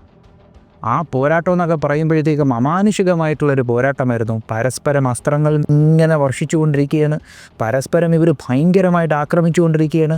അലായുധൻ ഭീമൻ്റെ കുതിരകളെ വധിക്കുന്നുണ്ട്. ഭീമൻ ഗദയെടുത്ത് ഒന്നിനു പിന്നാലെ ഒന്നായി അലായുധന് നേരെ എറിയുന്നുണ്ട്. അലായുധൻ ആ ഗദകളെയെല്ലാം മറ്റുള്ള ഗദകൾ കൊണ്ട് തകർത്ത് നിലത്ത് വീഴ്ത്തുന്നുണ്ട്. ഇതിൽ ഭീമൻ അലായുധൻ്റെ കൂടെ വരുന്ന ഒരുപാട് രാക്ഷസന്മാരെ വധിച്ചു വീഴ്ത്തുന്നുണ്ട്. അലായുധൻ ഭീമനിട്ട് നല്ല പണിയും കൊടുക്കുന്നുണ്ട്. അതായത് അലായുധൻ അങ്ങ് ദേഷ്യത്തോടു കൂടിയാണ് ഭീമനുമായിട്ട് പോരാടിക്കൊണ്ടിരിക്കുന്നത്. ഭീമനെടുത്തെറിയുന്ന കഥ അലായുധൻ മറ്റേ ഗത കൊണ്ട് അടിച്ചങ്ങ് നിലത്തിടും. അലായുധൻ തൻ്റെ ദേഷ്യം മുഴുവനും ഭീമൻ്റെ അടുത്ത് കാണിച്ചപ്പോൾ ഭീമനിട്ട് നല്ല പണി അലായുധൻ കൊടുത്തു. ഈ സമയത്ത് അലായുധൻ്റെ നിർദ്ദേശപ്രകാരം അലായുധൻ്റെ കൂടെ ഉണ്ടായിരുന്ന രാക്ഷസന്മാരെല്ലാവരും കൂടെ പല ദിശകളിലോട്ട് പോയി പാണ്ഡവപ്പട കയറി അങ്ങ് ആക്രമിക്കാൻ തുടങ്ങി. പാണ്ഡവപ്പട ശരിക്കും ഭയന്നു. കൃഷ്ണൻ ഇതെല്ലാം കണ്ടു. ഉടനെ തന്നെ കൃഷ്ണൻ അർജുനനോട് പറഞ്ഞു, അർജുന, ഭീമൻ അലായുധൻ്റെ കയ്യിൽ പെട്ടേക്കുകയാണ്. അതായത് ഭീമൻ ആപത്ത് വന്നേക്കുകയാണ് അലായുധൻ്റെ കയ്യിൽ. എന്നിട്ട് പറഞ്ഞു, നമ്മളിപ്പോൾ ചിന്തിച്ച് നിൽക്കാനുള്ള സമയമില്ല, പെട്ടെന്ന് കാര്യങ്ങൾ ചെയ്യേണ്ടതാണ്. ദൃഷ്ടദ്യുമ്നനും ഉത്തമൗജസ്സും യുധാമന്യവും ദ്രൗപദീപുത്രന്മാരും ഇവരൊക്കെ കൂടെ ചേർന്ന് കർണനെ നേരിട്ടോളും. അതുപോലെ നകുല സഹദേവന്മാരെയും അതുപോലെ തന്നെ സാത്വികയും വിളിച്ചിട്ട് പെട്ടെന്ന് ഈ രാക്ഷസന്മാരെ അത്ര എണ്ണത്തിനും തീർക്കാനുള്ള കൽപ്പന കൊടുക്കുന്നു എന്ന് പറഞ്ഞു. ഉടനെ തന്നെ അർജുനൻ അതേപോലെ തന്നെ കൽപ്പന നകുല സഹദേവന്മാർക്കും സാത്വികയ്ക്കും കൊടുത്തു. സാത്വികി എന്തെങ്കിലും ചെയ്യട്ടെന്നും പറഞ്ഞ് നിൽക്കുന്നു. അർജുനൻ കേട്ടവാതി കേൾക്കാത്തവാതി നേരെ അങ്ങോട്ടങ്ങ് വിട്ടു, ഇവർ മൂന്നെണ്ണവും കൂടെ. എന്നിട്ട് കൃഷ്ണൻ അർജുനനോട് പറഞ്ഞു, നീ ദ്രോണരുടെ പടയെ മുഴുവനും അടിച്ച് നശിപ്പിച്ചോ, ഒന്നും നോക്കണ്ട, തകർത്ത് വിട്ടോ എല്ലാത്തിനെയും. അങ്ങനെ എന്നുവെച്ചാൽ ഭയങ്കരമായിട്ടുള്ളൊരു യുദ്ധമാണ് ആ രാത്രി അരങ്ങേറിക്കൊണ്ടിരിക്കുന്നത്. നമുക്കൊന്നും സങ്കല്പിക്കാൻ പറ്റത്തില്ല ആ രീതിക്കുള്ള പോരാട്ടം. അങ്ങനെ ഭീമനും അലായുധനും തമ്മിൽ ഗംഭീര പോരാട്ടം. അലായുധൻ അസ്ത്രം ചെയ്ത് ഭീമൻ്റെ വില്ല് മുറിച്ചു. ഭീമൻ്റെ വില്ല് മുറിച്ചതിന് ശേഷം അലായുധനും അസ്ത്രം ചെയ്തിട്ട് ഭീമൻ്റെ കുതിരകളെയും സാരഥിയെയും വധിച്ചു എന്ന് പറയുന്നുണ്ട്. ഇത് ഭീമൻ്റെ സാരഥിയായിട്ടുള്ള വിശോകൻ തന്നെയാണോ മരിച്ചത് എന്നറിയാൻ വയ്യ. നമുക്കത് അങ്ങോട്ട് പോകുമ്പോൾ മനസ്സിലാക്കാം. വിശോകനെക്കുറിച്ച് വീണ്ടും പറഞ്ഞാൽ ഇപ്പം വധിക്കപ്പെട്ട സാരഥി വിശോകനല്ല. അപ്പോൾ ഭീമൻ്റെ രഥം നഷ്ടപ്പെട്ടത് കണ്ടുടനെ തന്നെ ഭീമൻ രഥത്തിൽ നിന്ന് ചാടി നിലത്തേക്ക് ഇറങ്ങിയിട്ട് ഒരു ഗദ എടുത്ത് കറക്കി അലായുധൻ്റെ നേരെ എറിഞ്ഞു. അലായുധൻ ആ ഗദയെ മറ്റൊരു ഗദ കൊണ്ട് അടിച്ചെന്ന്, എന്നിട്ട് അലായുധനൊരു ഗദ എറിഞ്ഞു. ആ 2 ഗദകളും വായുമധ്യേ പരസ്പരം കൂട്ടിമുട്ടി നിലത്തേക്ക് വീണു. ഭീമൻ അടുത്ത ഗദ എടുത്തെറിഞ്ഞു, അലായുധൻ അടുത്ത ഗദ എടുത്തെറിയുന്നു. അങ്ങനെ ഗദകൾ രണ്ടും വീണപ്പോൾ ഇതുങ്ങൾ കയ്യിൽ കിട്ടുന്ന സാധനങ്ങൾ അങ്ങോട്ടേക്കും ഇങ്ങോട്ടേക്കും വലിച്ചിട്ടടി. അതായത് രഥമെടുത്തടിക്കുന്നു, രഥത്തിൻ്റെ ചക്രം എടുത്തടിക്കുന്നു, കടിഞ്ഞാൻ എടുത്തടിക്കുന്നു, അതുപോലെ ഈ രഥത്തിൽ ഇരിക്കുന്ന സീറ്റുണ്ടല്ലോ അതെടുത്തടിക്കുന്നു. ചുരുക്കി പറഞ്ഞാൽ ഭീമന് നല്ല പണി കിട്ടിയിരിക്കുകയാണ്. അലായുധനുമായിട്ടുള്ള പോരാട്ടത്തിൽ ഭീമൻ നല്ലപോലെ തളർന്ന് പണി കിട്ടിയിരിക്കുകയാണെന്ന് മനസ്സിലാക്കി ഉടനെ തന്നെ കൃഷ്ണൻ ഘടോൽഗജനെ വിളിച്ചു. എന്നിട്ട് പറഞ്ഞു, ഘടോൽഗജ, അത് കണ്ടോ, നിൻ്റെ അച്ഛൻ അലായുധൻ്റെ വായിക്കാത്തായ അവസ്ഥയാണ്. ഓടിച്ചെന്ന് പെട്ടെന്ന് അലായുധനെ തീർത്തോ, കർണൻ്റെ കാര്യം പിന്നെ നോക്കാമെന്ന് പറഞ്ഞു. ഇത് പറഞ്ഞു തീർന്ന ഉടനെ ഘടോൽഗജൻ നേരത്തെ വീണ്ടുമായിട്ടൊന്ന് കർണനുമായിട്ട് പോരാടി തുടങ്ങി കേട്ടോ. അത് മതിയാക്കി നേരെ അലായുധൻ്റെ അടുത്തേക്ക് പോയി. അലായുധൻ്റെ അടുത്തേക്ക് പോയി ഘടോൽഗജൻ അലായുധനുമായിട്ട് പോരാടാൻ തുടങ്ങിയപ്പോൾ ഭീമൻ അവിടെ നിന്ന് ഫ്രീ ആയി. ഭീമൻ അവിടെ നിന്ന് ഫ്രീ ആയിട്ട് തിരിഞ്ഞു നോക്കിയപ്പോൾ കാണുന്ന കാഴ്ച എന്തോന്നാണ്? കർണനുമായിട്ട് പോരാടിക്കൊണ്ടിരുന്ന ശിഖണ്ഡി, ദൃഷ്ടദ്യുമ്നൻ, യുദ്ധമൗജസ്, യുധാമന്യു, ഉപപാണ്ഡവർ, ഇവരെ അത്രയും കർണൻ പല വഴിക്ക് ഓടിക്കുന്നു. ഇത് കണ്ടുടനെ ദേഷ്യം വന്ന ഭീമൻ നേരെ കർണൻ്റെ അടുത്തോട്ട് പാഞ്ഞോടി. അപ്പോൾ ഭീമൻ കർണൻ്റെ അടുത്തോട്ട് ഓടിയ കണ്ടുടനെ ദൃഷ്ടദ്യുമ്നൻ, ശിഖണ്ഡി, ഉത്തമൗജസ്, യുധാമന്യു ഇവരെല്ലാവരും കൂടെ തിരിച്ചു ഭീമൻ്റെ കൂടെ ഇങ്ങ് വന്നു. ഈ സമയം നകുല സഹദേവന്മാരും സാത്വികിയും അവിടെ ഉണ്ടായിരുന്ന രാക്ഷസന്മാരെ, അലായുധൻ്റെ രാക്ഷസന്മാരെ മുഴുവനും അങ്ങ് തകർത്തു വിട്ടു. അതിനുശേഷം അവർ 3 പേരും കൂടെ കർണനുമായിട്ട് പോരാടാൻ വന്നു. ഈ സമയത്തുണ്ടല്ലോ, ഇത് ഞാൻ ഡീറ്റെയിൽ ആയിട്ട് പോകണില്ല, അലായുധനും ഘടോൽഗജനും തമ്മിലുള്ള പോരാട്ടം. ഇവർ തമ്മിൽ ഗംഭീരമായിട്ടുള്ളൊരു പോരാട്ടമുണ്ട്, മായാപ്രയോഗങ്ങൾ. ഇതിൻ്റെ ഇടയിൽ അലായുധൻ ഘടോൽഗജൻ്റെ മുഖത്തൊരു ഇടി കൊടുക്കുന്നുണ്ട്. അത് കൊണ്ടിട്ട് ഘടോൽഗജൻ്റെ ബോധം പോകുന്നുണ്ട്. ബോധം തിരിച്ചു വന്ന ഘടോൽഗജൻ അലായുധനിട്ട് നല്ല പണി കൊടുക്കുന്നുണ്ട്. മായാപ്രയോഗങ്ങൾ. അവസാനം ഘടോൽഗജൻ്റെ തൻ്റെ അച്ഛൻ്റെ സിഗ്നേച്ചർ മൂവ് എന്തോന്നാണ്? അലായുധനെ തൂക്കിക്കറക്കി തറയിൽ ഒരൊറ്റ അടി. ആ അടിക്കുന്ന അടി എങ്ങനെയാണെന്നറിയോ? തല നിലത്തിടിക്കുന്ന രീതിക്ക് അലായുധനെ ചുഴറ്റി ഒരൊറ്റ അടി. എന്നിട്ട് അലായുധൻ്റെ തലയും എടുത്ത് ദുര്യോധനൻ്റെ രഥത്തിലോട്ടെറിഞ്ഞ്. ദുര്യോധനൻ ഒരുമതി, ഇവ എന്തിനാണ് ഇതെല്ലാം കൂടെ പറക്കി ഇങ്ങോട്ടിടുന്നത്, അഴുക്ക ചെറുക്കൻ എന്നുള്ള രീതിക്ക് ദുര്യോധനനും അവിടെ നിൽക്കുന്നു. അപ്പോൾ അലായുധനെ ഘടോൽഗജൻ വധിച്ചു. ഘടോൽഗജൻ അലായുധനെ വധിച്ച ഈ ഒരു സമയത്ത് കർണൻ അവിടെ നിന്നുകൊണ്ട് പോരാടുകയാണ്. കർണനെ ആക്രമിക്കാനായിട്ട് കുറച്ചുപേർ പോയാലോ, അവർക്ക് എല്ലാ എണ്ണത്തിനും വിട്ട് കർണൻ നല്ലതുപോലെ അസ്ത്രങ്ങൾ ചെയ്തു. അതായത് ദൃഷ്ടദ്യുമ്നും ശിഖണ്ഡിക്ക് വിട്ട് 10 അസ്ത്രങ്ങളും, അതുപോലെ ഉത്തമൗജസിനും യുധാമന്യുവിനും സാത്വികയും വിറപ്പിക്കുന്നത് പോലെ കർണൻ 3 അസ്ത്രങ്ങൾ ചെയ്ത് കയറ്റി. അവിടെ നിൽക്കുന്ന ആളുകളെല്ലാവരും ഇടവും വലവും നിന്ന് നോക്കുമ്പോൾ കർണൻ തൻ്റെ വില്ലിങ്ങനെ പിറക്കോട്ടും ഒരു വൃത്താകൃതിയിൽ ഇങ്ങനെ വലിച്ചു വെച്ച് അസ്ത്രങ്ങളിങ്ങനെ ചെയ്തുകൊണ്ടിരിക്കുക. കർണൻ അസ്ത്രം ചെയ്യുന്ന വേഗത എല്ലാവരെയും അത്ഭുതപ്പെടുത്തുന്നു. ചുറ്റിനുമുള്ളവരെ കർണൻ ഇങ്ങനെ ആക്രമിച്ചു കൊണ്ട് നിൽക്കുകയാണ്. കർണൻ്റെ ആ ഒരു പ്രകടനത്തിൽ അവിടെ ഉണ്ടായിരുന്ന ആളുകളുടെ ദേഹത്ത് ഒരുപാട് മുറിവുണ്ടായി, നല്ലതുപോലെ മുറിവുണ്ടായി. എന്നിട്ട് അവരെല്ലാവരും കൂടെ അവിടെ നിന്ന് പോയി യുധിഷ്ഠിരൻ്റെ സേനയിലോട്ട് കയറി. ഇത് കണ്ട ഘടോൽഗജൻ പതുക്കെ തൻ്റെ ഭീകരമായിട്ടുള്ള ആ ഒരു രഥത്തിലേക്ക് കയറിയിട്ട് കർണന് നേരെ പാഞ്ഞെടുത്തു. വീണ്ടും ഇവർക്ക് 2 പേർക്കും ഇടയിലൊരു പോരാട്ടം ഒന്ന് തുടങ്ങി. എന്നിട്ട് ഇവർ പരസ്പരം അങ്ങോട്ടേക്കും ഇങ്ങോട്ടേക്കും പലതരത്തിലുള്ള അസ്ത്രങ്ങൾ കൊണ്ട് ശരവർഷം നടത്തുകയാണ്. സൂര്യപുത്രനും ഭീമപുത്രനും തമ്മിലുള്ള ഈ ഒരു പോരാട്ടം എന്ന് പറയുമ്പോൾ അതിഗംഭീരമായിട്ടുള്ള ഒന്നായിരുന്നു. ഘടോൽഗജൻ ഒരു പരിപാടി അങ്ങ് ചെയ്തു. അതിഭീകരമായിട്ടുള്ള ഒരു അസ്ത്രത്തെ, ഒരു ആയുധത്തെ ആവാഹിച്ചതിന് ശേഷം ആ ആയുധം കൊണ്ട് ഘടോൽഗജൻ കർണൻ്റെ കുതിരകളെയും സാരഥിയെയും വധിച്ചു കളഞ്ഞു. അങ്ങനെ ഘടോൽഗജൻ്റെ രഥം കർണൻ്റെ രഥത്തിൻ്റെ അടുത്തോട്ട് ഇങ്ങനെ വന്നുകൊണ്ടിരിക്കുന്ന സമയം ഘടോൽഗജൻ ആ രഥത്തിൽ നിന്ന് അപ്രത്യക്ഷമായി. ഈ രഥം പോകുന്ന വേഗത കുറഞ്ഞ് അവിടെ അങ്ങ് നിന്നു. അപ്പോൾ ഘടോൽഗജൻ ഇവിടെ എങ്ങുമില്ല. കർണൻ എന്തോ ചെയ്തു, ആകാശം മുഴുവനും ചുറ്റിനും അസ്ത്രങ്ങൾ ചെയ്തു. കർണൻ ഉന്നം പിടിക്കുന്നതും അസ്ത്രം എടുക്കുന്നതും അസ്ത്രം തൊടുക്കുന്നതും എയ്യുന്നതും തമ്മിലുള്ള വേഗത ആളുകൾക്ക് മനസ്സിലാവുന്നില്ല. അത്ര വേഗതയിൽ ചുറ്റിനും ഇങ്ങനെ അസ്ത്രങ്ങൾ ചെയ്തുകൊണ്ടിരിക്കുകയാണ് കർണൻ. ആ അസ്ത്രങ്ങൾ കൊണ്ട് ആകാശം ഇങ്ങനെ മൂടി. ഇതിനിടയിൽ ഇവരെല്ലാവരും ഇങ്ങനെ ഭയന്നിങ്ങനെ നോക്കുക, എന്താ സംഭവിക്കുന്നത്. കർണനും ഇങ്ങനെ നോക്കിക്കൊണ്ടിരിക്കുന്നു. പെട്ടെന്ന് ഘടോൽഗജൻ അതിഭയാനകമായിട്ടുള്ളൊരു മായാപ്രയോഗം അങ്ങ് നടത്തി. ആകാശം മുഴുവനും ചുവന്ന നിറത്തിലായി. ചുവന്ന നിറത്തിലുള്ള മേഘങ്ങൾ, ചുവന്ന നിറത്തിലുള്ള ഇടിമിന്നലുകൾ. എന്നിട്ട് ആകാശത്തുനിന്ന് മഴ പെയ്യാനൊരുങ്ങി. ഇവർ നോക്കുമ്പോഴത്തേക്കും വരുന്ന മഴ എന്ന് പറയുമ്പോഴത്തേക്കും ആയുധങ്ങളായിരുന്നു. കുന്തങ്ങൾ, ഇരുമ്പുലക്കകൾ, വേലുകൾ, പരിചകൾ, വാളുകൾ, അമ്പുകൾ, തലയുള്ള അമ്പുകൾ, പല രീതിക്കുള്ള അമ്പുകൾ, പലതരത്തിലുള്ള കുന്തങ്ങൾ, ശതാഗ്നികൾ, പല ആയുധങ്ങളായിട്ടിങ്ങനെ മഴ. അതായത് പ്രോപ്പർ മഴ പെയ്യുന്നത് പോലെ ഈ അസ്ത്രങ്ങൾ പെയ്യുന്നു. കർണൻ ഈ വരുന്ന അസ്ത്രങ്ങളെ അത്രയും തൻ്റെ ശരവർഷങ്ങൾ കൊണ്ട് തകർത്തു വിടാൻ നോക്കി. കർണനെ കൊണ്ട് പറ്റുന്നില്ല. കർണൻ ശരവർഷം ഇത് മുറിച്ചു വീഴ്ത്താൻ നോക്കിയപ്പോഴത്തേക്കും കർണനെ കൊണ്ടത് കഴിയുന്നില്ല. കർണൻ നോക്കി നിന്നപ്പോൾ ചുറ്റിനുമുള്ള ആളുകളിലേക്ക് ഈ അസ്ത്രങ്ങൾ എയ്തങ്ങ് കയറി. കൗരവപ്പടയങ്ങാട്ട് തകർന്നു തുടങ്ങി. ക്ഷത്രിയന്മാർ വീണു തുടങ്ങി. കൈകാലുകൾ തെറിച്ചു പോകുന്നു. അതുപോലെ തന്നെ ചട്ടകൾ തെറിച്ചു പോകുന്നു. ആനകളുടെ ചിന്നംവിളി, കുതിരകളുടെ കരച്ചിൽ, അങ്ങനെ ഭയാനകമായിട്ടുള്ളൊരു അന്തരീക്ഷം. കൗരവപ്പട നോക്കി നിൽക്കവേ അവരാ അത്ഭുതകരമായിട്ടുള്ള ഭയാനകമായിട്ടുള്ള കാഴ്ച കണ്ടു. അവരുടെ സേന തകർന്നുകൊണ്ട് നിൽക്കുന്നു. ആകാശം മുഴുവനും ഘടോൽഗജൻ്റെ അട്ടഹാസം. കർണൻ ഇങ്ങനെ നോക്കി നിൽക്കുമ്പോഴത്തെ അവിടെ ആകെപ്പാടെ കർണനെ മാത്രം അവർക്ക് കാണാൻ കഴിഞ്ഞു. ഇവരിങ്ങനെ കർണനെ നോക്കി ഒരു പ്രതീക്ഷയോടെ നിൽക്കുകയാണ്. കാരണം അവിടെ ആരുമില്ല. എല്ലാത്തിനെയും ഈ അസ്ത്രങ്ങൾ വന്ന് വീണുണ്ടല്ലോ. എല്ലാ എണ്ണവും തീർന്നു. ഇപ്പോൾ കർണന് മിക്കവാറും പുതിയ രഥം ഇപ്പോൾ കിട്ടിയിട്ടുണ്ടാവും. ആ രഥത്തിൽ നിന്നുകൊണ്ട് കർണൻ ആകാശം മുഴുവനും അസ്ത്രങ്ങൾ ചെയ്യാനൊരുങ്ങി. അസ്ത്രങ്ങൾ ചെയ്ത് ഘടോൽഗജൻ്റെ ഈ മായ നശിപ്പിക്കാനൊരുങ്ങി. പെട്ടെന്ന് ആകാശത്തു നിന്ന് 4 കുന്തങ്ങൾ, ആ 4 ശതാഗ്നികൾ ഇങ്ങനെ വന്നു. ഒരേ സമയം കർണൻ്റെ 4 കുതിരകളെ അങ്ങ് വധിച്ചു. എല്ലാവരുടെ കിളിയും പോയി, എല്ലാവരുടെ ധൈര്യവും പോയി. അവിടെ ഘടോൽഗജൻ്റെ അട്ടഹാസം ഇങ്ങനെ ചുറ്റിനും കേൾക്കുന്നു. രാത്രി സമയം, ചുവന്ന ആകാശം, ആയുധങ്ങൾ മഴയുടെ രൂപത്തിൽ പെയ്യുന്നു. മനുഷ്യരായ ആർക്കായാലും പേടിയായി പോകത്തില്ലേ? അങ്ങനെ കർണൻ പതുക്കെ രഥത്തിൽ നിന്ന് നിലത്തോട്ടിറങ്ങി. കാരണം കുതിരകൾ വധിക്കപ്പെട്ടല്ലോ, രഥം പോയല്ലോ. അങ്ങനെ കർണൻ ഇങ്ങനെ ചുറ്റിനും ഇങ്ങനെ എന്ത് ചെയ്യണമെന്ന് ഇങ്ങനെ ആലോചിച്ചുകൊണ്ടിരുന്ന സമയം കൗരവരുടെ ഭാഗത്തു നിന്ന് ആ ശബ്ദം കേട്ടു. അല്ലയോ കർണ, ദേവേന്ദ്രൻ തന്ന അങ്ങയുടെ വാസവിശക്തി എന്ന വേല് പ്രയോഗിച്ചാലും അതുമാത്രമേ ഇനിയൊരു വഴി നമ്മുടെ കയ്യിലുള്ളൂ. ദേവേന്ദ്രൻ ഈ വേല് കർണൻ്റെ കൊടുത്തപ്പോൾ പറഞ്ഞൊരു കാര്യമുണ്ട്. നിൻ്റെ കയ്യിലുള്ള എല്ലാ ആയുധങ്ങളും പ്രയോഗിച്ചിട്ട് ഒരു നിവൃത്തിയില്ലാതെ വന്നാൽ മാത്രമേ ഈ വേലെടുത്ത് പ്രയോഗിക്കാവുള്ളൂ. അല്ലാതെ മറ്റുള്ള ഏതെങ്കിലും ആയുധങ്ങൾ നിൻ്റെ കയ്യിൽ ഉപയോഗിക്കാതെ വെച്ചുകൊണ്ടിരിക്കവേ, അല്ലെങ്കിൽ ആ ആയുധങ്ങൾ ഉപയോഗശൂന്യമാവാതെ നീ വേലെടുത്ത് പ്രയോഗിച്ചാൽ ഇത് നിനക്കിട്ട് പണിയരുമെന്ന് പറഞ്ഞു. അപ്പോൾ ലാസ്റ്റ് വഴി കർണൻ്റെ ഇരുമനസ്സ് ഒന്ന് ആലോചിക്കുക. എന്ത് ചെയ്യണമെന്ന് അറിയാൻ വയ്യാതെ കർണൻ നിൽക്കുന്നു. കൗരവർ കിടന്ന് വിളിച്ചു പറയുന്നു, കർണ, വാസവിശക്തി വേലെടുത്ത് പ്രയോഗിച്ചാലും ഈ രാക്ഷസനെ വധിച്ച് നമ്മളെ ഇതിൽ നിന്ന് രക്ഷിച്ചാലും നീ അത് പാർത്ഥന്മാർക്ക് വേണ്ടിയാണ് വെച്ചേക്കുന്നത്. പാർത്ഥന്മാർ, ഭീമനും അർജുനനും ഇത് വെച്ച് നോക്കിയാൽ എന്തു ചെയ്യാനാണ്?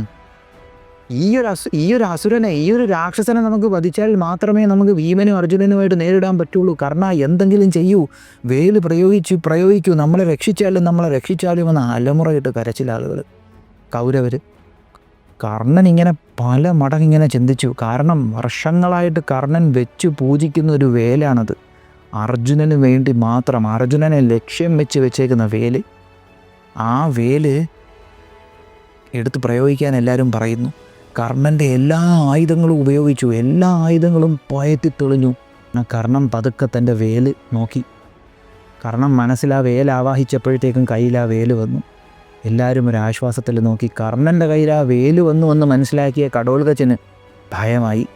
ഘടോൽഗജൻ ആ നിമിഷം മുതൽ തൻ്റെ ശരീരം വലുതാക്കി തുടങ്ങി. കാരണം ഘടോൽഗജൻ അറിയാം എന്താ സംഭവിക്കാൻ പോകുന്നതെന്ന്. കർണൻ ആ വേലിനെ മനസ്സുകൊണ്ടിങ്ങനെ വന്നിച്ചിട്ട് ചുഴറ്റി തൻ്റെ കയ്യിലേക്ക് എടുത്തു. എന്നിട്ട് മന്ത്രജപം നടത്തി ആ വേലിനെ വണങ്ങി. ആ വേലിലെന്ന് പറയുമ്പോൾ കയറുകളൊക്കെ കെട്ടി അലങ്കരിച്ചിട്ടുള്ള ഒരു സ്വർണ്ണ നിറത്തിലുള്ള തിളങ്ങുന്ന വേല്, വാസവി ശക്തി. ആ വേല് കർണൻ ചാടി ഒരു കാൽ ഉയർത്തി ഇങ്ങനെ ചാടിയിട്ട് ആകാശത്തിലേക്ക് ഘടോൽഗജനെ ലക്ഷ്യമാക്കി ഒരൊറ്റയേറ്. ഈ വേലിങ്ങനെ കറങ്ങിപ്പോകുന്നതിനനുസരിച്ച് വേലിൽ നിന്നിങ്ങനെ ഇടിമിന്നലുകളൊക്കെ ഉണ്ടാകുന്നുണ്ട്. ഘടോൽഗജൻ നിർമ്മിച്ച മായകളെ അത്രയും ഈ വേല് ക്ഷണനേരം കൊണ്ട് നശിപ്പിച്ചതിന് ശേഷം ഈ വേല് ഭീമപുത്രനായ ഘടോൽഗജൻ്റെ ഹൃദയത്തിലേക്ക് കയറി. ഘടോൽഗജൻ ആ സമയത്തും രാക്ഷസീയമായിട്ടുള്ള ഒരു വീരൻ്റെ ഒരു ചിരിയോടുകൂടി തൻ്റെ ശരീരം വീണ്ടും വളർത്തി. ആ ശരീരം വളർത്തി ചലനമറ്റ ആ ശരീരം കൊണ്ട് ഘടോൽഗജൻ പടയുടെ നടുക്കോട്ട് വന്നങ്ങ് വീണു. പാണ്ഡവരുടെ ഹൃദയം പടഞ്ഞു. ഭീമൻ്റെ കണ്ണു നനഞ്ഞു. ഭീമൻ ആ മുഖം തൻ്റെ സൈനികരെ കാണിക്കുന്നില്ല. ഭീമൻ കടിച്ചമർത്തിയ തൻ്റെ വേദനയോടുകൂടി അവിടെ നിൽക്കുന്നു. പാണ്ഡവർ തകർന്ന ഒരവസ്ഥ. അവിടെ വേറൊരാൾ, ആര്? കൃഷ്ണൻ. യെസ് എന്നും പറഞ്ഞ് കൈയൊട്ടി ആഘോഷിക്കുന്നു. ഈ സമയത്ത് കൃഷ്ണനെ അർജുനൻ ഇങ്ങനൊരു നോട്ടം. ഭീമൻ ആ സമയത്ത് ഉണ്ടായിരുന്നെങ്കിൽ അന്തം വിട്ട് കൃഷ്ണനെ നോക്കിയനെ. ഭീമൻ അവിടെ എങ്ങുമില്ല. കാരണം എന്താണ്? വീരയോദ്ധാവല്ലേ. ഭീമനാണ് ആ സൈന്യത്തിൻ്റെ എല്ലാവിധ ധൈര്യവും. അത് ചോർന്നു പോയ സൈന്യത്തിൻ്റെ ധൈര്യം ചോർന്നു പോവും. ഭീമനവിടെ മനസ്സ് കല്ലാക്കി നിൽക്കുകയാണ്.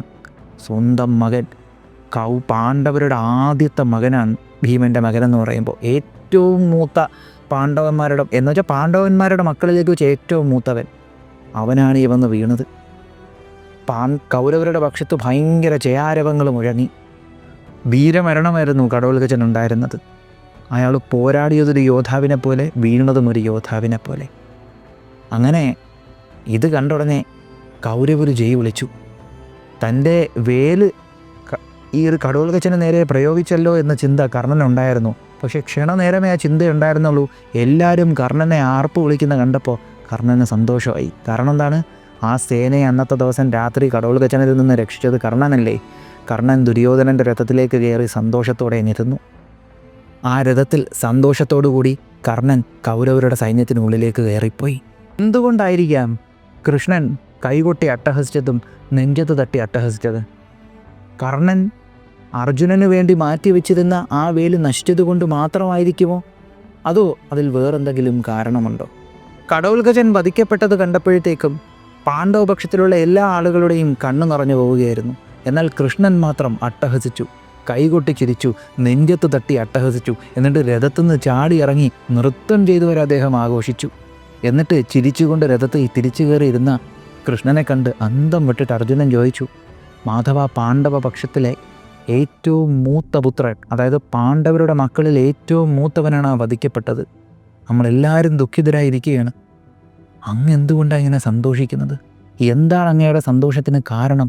ഈ സമയത്ത് ഇങ്ങനെ സന്തോഷിക്കാൻ പാടുണ്ടോ എന്നിങ്ങനെ ചോദിച്ചപ്പോഴത്തേക്കും കൃഷ്ണൻ കൊടുത്ത മറുപടി ഇങ്ങനെയായിരുന്നു: അർജുന, എൻ്റെ സന്തോഷത്തിൻ്റെ കാരണമെന്തെന്ന് ഞാൻ നിനക്ക് പറഞ്ഞു തരാം, ശ്രദ്ധിച്ച് കേട്ടുകൊള്ളുക.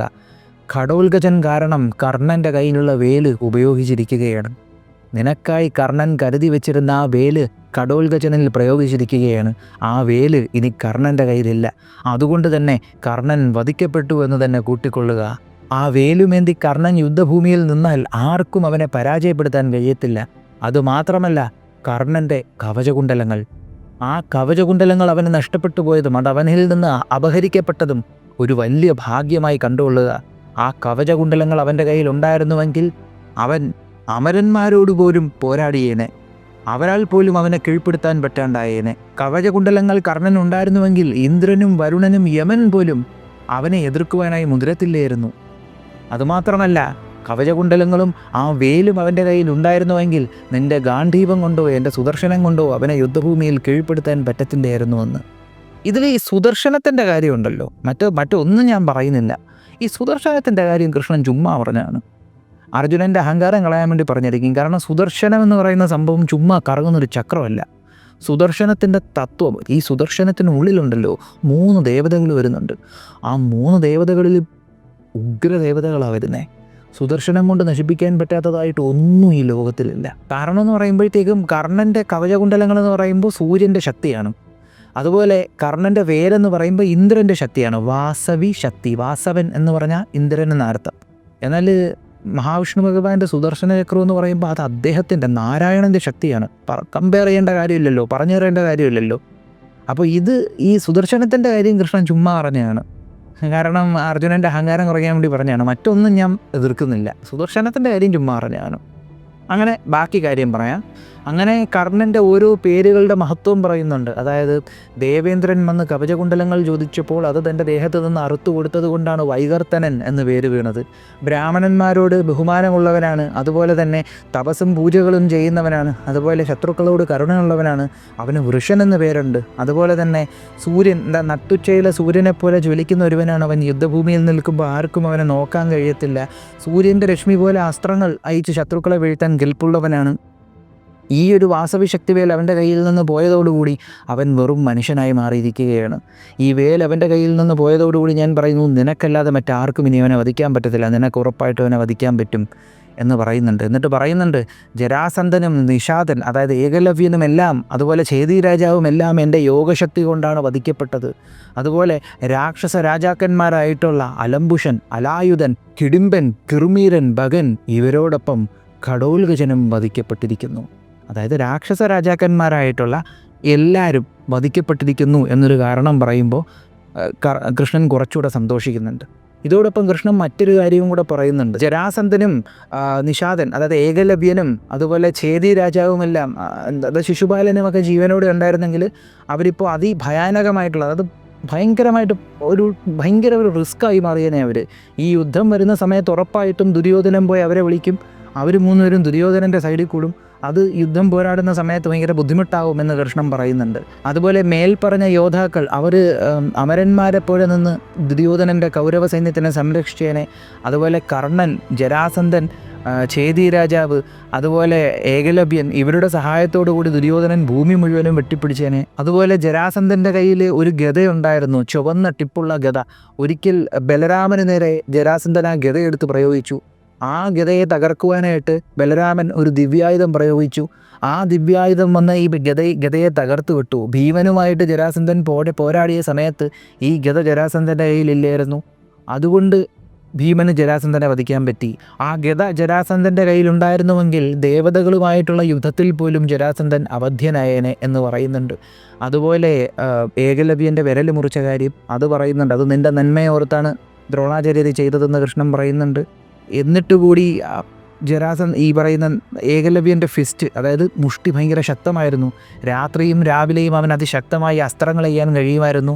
അതുപോലെ തന്നെ ആ വിരൽ ഏകലവ്യനുണ്ടായിരുന്നുവെങ്കിൽ ദേവതകൾക്കും ദാനവന്മാർക്കും രാക്ഷസന്മാർക്കും സർപ്പങ്ങൾക്കും ഒന്നും തന്നെ ഏകലവ്യനെ വധിക്കാൻ കഴിയത്തില്ലായിരുന്നു. നിൻ്റെ നന്മയോർത്തിട്ടാണ് ഞാൻ ഏകലവ്യനെ വധിച്ചത് എന്ന് കൃഷ്ണൻ പറയുന്നുണ്ട്. എന്നിട്ട് ശിശുപാലനെ നിൻ്റെ മുന്നിലിട്ട് ഞാൻ വധിച്ചു. ശിശുപാലനും അതിശക്തനായിട്ടുള്ളൊരു യോദ്ധാവായിരുന്നു, ദേവതകളുമായിട്ട് യുദ്ധം ചെയ്യാൻ കഴിവുള്ളവനായിരുന്നു. അവനെപ്പോലും ഞാൻ നിൻ്റെ നന്മയെ ഓർത്ത് ഞാൻ വധിച്ചു എന്ന് കൃഷ്ണൻ പറയുന്നുണ്ട്. അതിൻ്റെ കൂട്ടത്തിൽ കൃഷ്ണൻ മറ്റൊരു കാര്യവും കൂടെ പറയുന്നുണ്ട്. ഞാൻ അവതരിച്ചത് തന്നെ നന്മയ്ക്കും ഈശ്വരനും എതിരെ നിൽക്കുന്ന ദുഷ്ടശക്തികളെ ഉന്മൂലനം ചെയ്യുവാൻ തന്നെയാണ്. രാക്ഷസ രാജാക്കന്മാരായിട്ടുള്ള കിറുമീരനും ഭഗനും അതുപോലെ ഹിഡിംബനുമെല്ലാം ഭീമനാൽ വധിക്കപ്പെട്ടു. അവരെല്ലാം രാവണനോളം ശക്തിയുള്ളവരായിരുന്നു. അതുപോലെ തന്നെ ബ്രാഹ്മണ പൂജകളെല്ലാം മുടക്കിക്കൊണ്ടിരുന്ന ആളുകളുമായിരുന്നു. അതുപോലെ അലായുധനെ ഘടോൽഗജൻ വധിച്ചു. അതുപോലെ തന്നെ കർണൻ്റെ വേലുകൊണ്ട് ഘടോൽഗജനും വധിക്കപ്പെട്ടു. അതും എൻ്റെ പദ്ധതി തന്നെയായിരുന്നു. ഇനിയിപ്പോൾ ഘടോൽഗജനെ കർണൻ അവൻ്റെ വേലുകൊണ്ട് വധിച്ചില്ലായിരുന്നുവെങ്കിൽ ഞാൻ തന്നെ അവനെ വധിച്ചേനെ. ഈ ഒരു സംഭവം നമുക്ക് അക്സെപ്റ്റ് ചെയ്യാൻ പറ്റത്തില്ല. കൃഷ്ണൻ സത്യം പറഞ്ഞ് ഇങ്ങനെ പറയുന്നുണ്ട്. അതായത് ഘടോൽഗജനെ കർണൻ്റെ വേലുകൊണ്ട് വധിക്കുവാനായിട്ടുള്ള പദ്ധതികൾ കൃഷ്ണൻ ആലോചിച്ചു കൊണ്ടിരുന്നു. കർണൻ്റെ വേലുകൊണ്ട് ഘടോൽഗജൻ വധിക്കപ്പെട്ടില്ലായിരുന്നുവെങ്കിൽ കൃഷ്ണൻ തന്നെ ഘടോൽഗജനെ വധിച്ചേനെ എന്ന് കൃഷ്ണൻ അർജുനനോട് പറഞ്ഞു. കാരണം എന്താണ്? കൃഷ്ണൻ പറയുന്നു, അവനെ ഞാൻ വധിച്ചാൽ നിങ്ങൾക്ക് ദുഃഖം ഉണ്ടാവും, അതുകൊണ്ടാണ് ഞാൻ അവനെ വധിക്കാതിരുന്നത്. പക്ഷേ കർണൻ അവനെ വധിച്ചില്ലായിരുന്നെങ്കിൽ ഉറപ്പായിട്ടും ഞാൻ അവനെ വധിച്ചേനെ. കാരണം എന്താണ്? അവനൊരു രാക്ഷസനാണ്. അവൻ ഉള്ളുകൊണ്ടൊരു ദുരാത്മാവായിരുന്നു. എന്തുകൊണ്ട് ദുരാത്മാവെന്ന് വിളിച്ചെന്നറിയോ? ഈ ഹിഡിംബൻ എന്തിനാണ് ആദ്യം പാണ്ഡവരെ പിടിക്കാൻ വന്നത്? ഹിഡിംബൻ്റെ ഭക്ഷണരീതി എന്താണ്? അതേ ഭക്ഷണരീതി തന്നെയായിരുന്നു ഘടോൽഗജന്. ഭീമൻ്റെ ശക്തിയും ഹിഡിംബിയുടെ ആ ഒരു മായാപ്രയോഗവും ഹിഡിംബൻ്റെ ആ ഒരു ശക്തിയൊക്കെ ഘടോൽഗജന് കിട്ടിയിട്ടുണ്ട്. ഒരു പെർഫെക്റ്റ് ആയിട്ടുള്ളൊരു രാക്ഷസനാണ് ഘടോൽഗജൻ. ഈ ഒരു യുദ്ധം കഴിഞ്ഞാൽ ഘടോൽഗജൻ അവസാനം വരെ ഘടോൽഗജൻ ജീവിച്ചിരുന്നാൽ പാണ്ഡവർ കഴിഞ്ഞാൽ പിന്നെ രാജ്യാവകാശം ആർക്ക് പോകാൻ സാധ്യതയുണ്ട്? ഘടോൽഗജന് പോകാൻ സാധ്യതയുണ്ട്. അപ്പോൾ ഘടോൽഗജനെ വധിക്കുക. കാരണം ഘടോൽഗജൻ ഉള്ളുകൊണ്ട് ദുരാത്മാവും അധർമ്മിയുമായിരുന്നു. ഒരുപാട് പേർക്ക് പ്രശ്നങ്ങൾ ഘടോൽഗജൻ ഉണ്ടാക്കുമായിരുന്നു. ഒരു പക്കാ രാക്ഷസനായിരുന്നു. അതുകൊണ്ടാണ് കൃഷ്ണൻ ഈ ഒരു പദ്ധതി മെനഞ്ഞത്. അതായത് ഇന്ദ്രൻ്റെ കയ്യിൽ നിന്ന്, ദേവേന്ദ്രൻ്റെ കയ്യിൽ നിന്ന് കർണന് വേല് കിട്ടിയിട്ടുണ്ട്. ആ വേലുകൊണ്ട് എങ്ങനെ കർണനെ കൊണ്ട് എങ്ങനെ ആ വേലുകൊണ്ട് ഈ ഒരു ഘടോൽഗജനെ തട്ടാം എന്ന് കൃഷ്ണൻ ആലോചിച്ചുകൊണ്ടിരിക്കുകയായിരുന്നു. എന്നിട്ട് കൃഷ്ണൻ അർജുനനോട് പറയുന്നുണ്ട്, എൻ്റെ അവതാര ഉദ്ദേശം തന്നെ ഇതാണ്. എന്താണ്? യഥാ യഥാ ഹി ധർമ്മസ്യ ഗ്ലാനിർഭവതി ഭാരത അഭ്യുത്ഥാനമധർമ്മസ്യ തഥാത്മാനം സൃജാമ്യഹം പരിത്രാണായ സാധൂനാം വിനാശായ ചതുഷ്കൃതാം ധർമ്മ സംസ്ഥാപനാർത്ഥായ സംഭവാമി യുഗേ യുഗേ. അധർമ്മികളെ ഉന്മൂലനം ചെയ്ത് ധർമ്മം പുനഃസ്ഥാപിക്കുക എന്നുള്ളത് എൻ്റെ അവതാര ഉദ്ദേശമാണ് പാർത്ഥ. ഞാനതെടുത്ത സത്യപ്രതിജ്ഞയാണ്. അതിൻ്റെ ഭാഗമായിട്ടാണ് കൃഷ്ണൻ കൃഷ്ണൻ്റെ ആ ഒരു മെയിൻ ഡ്യൂട്ടി, ആ ഒരു മെയിൻ ദൗത്യം നിറവേറി. അതിൻ്റെ സന്തോഷമായിരുന്നു കൃഷ്ണന് മെയിനായിട്ട് കൈകൊട്ടി ആഘോഷിച്ചത്. എന്നിട്ട് പറഞ്ഞു, വൈകർത്തനൻ കർണനെക്കുറിച്ച് ആലോചിച്ച് നീ വ്യാകുലപ്പെടേണ്ട കാര്യമില്ല. അവൻ വധിക്കപ്പെടും, നിൻ്റെ കൈകൊണ്ട് തന്നെ അവൻ വധിക്കപ്പെടും. അത് സമയം എപ്പോഴെന്ന് ഞാൻ പറയും, അതെങ്ങനെയെന്നും ഞാൻ പറയും. ഞാൻ പറയുന്നത് പോലെ നീ ചെയ്താൽ മതി. അതുപോലെ ദുര്യോധനനെ മൃഗോദരനും വധിക്കും. അതിനുള്ള സമയം വരും. ഇപ്പോൾ നീ നോക്ക്, എതിർപക്ഷത്തിലുള്ള ആളുകൾ അട്ടഹസിച്ചു കൊണ്ട് നിൽക്കുകയാണ്. ദ്രോണരുടെയൊക്കെ പ്രകടനത്തിൽ നിൻ്റെ സൈന്യം 10 ദിശയിലോട്ട് കൂടെയാണ്. ഇപ്പോൾ നമ്മൾ അതാ ഫോക്കസ് ചെയ്യേണ്ടത് എന്ന് കൃഷ്ണൻ പറഞ്ഞു. കടോൽഗജൻ വീണതിന് ശേഷം പാണ്ഡവരുടെ അവസ്ഥ എന്തായിരുന്നായിരിക്കും നമുക്കത് അടുത്ത എപ്പിസോഡിൽ നോക്കാം. ഏകദേശം ഇതോടുകൂടി 14-ാം ദിവസം എന്ന് പറയുന്ന സംഭവം നമ്മൾ കംപ്ലീറ്റ് ചെയ്ത് വരികയാണ്. അതായത് 14-ാം ദിവസം രാവിലോട്ട് രാത്രി വരെയുള്ള യുദ്ധം ഏകദേശം കംപ്ലീറ്റ് ആയി കടോൽഗജൻ്റെ പതനത്തോടു കൂടി. അപ്പോൾ ഈ ഒരു വീഡിയോ നിങ്ങൾക്ക് ഇഷ്ടമായെന്ന് വിശ്വസിക്കുന്നു. നിങ്ങളുടെ അഭിപ്രായങ്ങളൊന്ന് കമൻറ്റ് ചെയ്തേക്കുക. അതുപോലെ തന്നെ അടുത്ത വീഡിയോ മിക്കവാറും ഒരു ഒരാഴ്ചയോ 10 ദിവസമോ കഴിഞ്ഞിട്ടായിരിക്കും കേട്ടോ.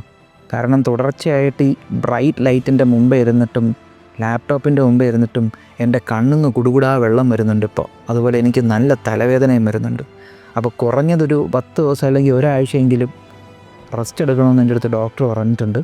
അപ്പോൾ അതുകൊണ്ട് ഞാൻ അടുത്ത വീഡിയോ ചിലപ്പോൾ ഒരു 10 ദിവസം ഒരാഴ്ച കഴിഞ്ഞിട്ടായിരിക്കും ഇടുന്നത്. എന്നിരുന്നാൽ പോലും പറ്റുമെങ്കിൽ നേരത്തെ ഇടാൻ ഞാൻ നോക്കാം. അപ്പോൾ ഈ ഒരു വീഡിയോ നിങ്ങൾക്ക് ഇഷ്ടമായെന്ന് വിശ്വസിക്കുന്നു. നിങ്ങളുടെ അഭിപ്രായങ്ങളൊന്ന് കമൻറ്റ് ചെയ്തേക്കുക. നമ്മുടെ ചാനലിലേക്ക് നിങ്ങൾ ആദ്യമായിട്ടാണ് വരുന്നതെങ്കിൽ ഒന്ന് സബ്സ്ക്രൈബ് ചെയ്തേക്കുക. നമ്മുടെ ചാനലിലെ കണ്ടൻറ്റുകൾ നിങ്ങൾക്ക് ഇഷ്ടപ്പെടുന്നുണ്ടെങ്കിൽ നിങ്ങളുടെ ബന്ധുമിത്രാദികൾക്കും പറ്റുമെങ്കിൽ ശത്രുക്കൾക്കും ഒന്ന് അയച്ചു കൊടുക്കുക.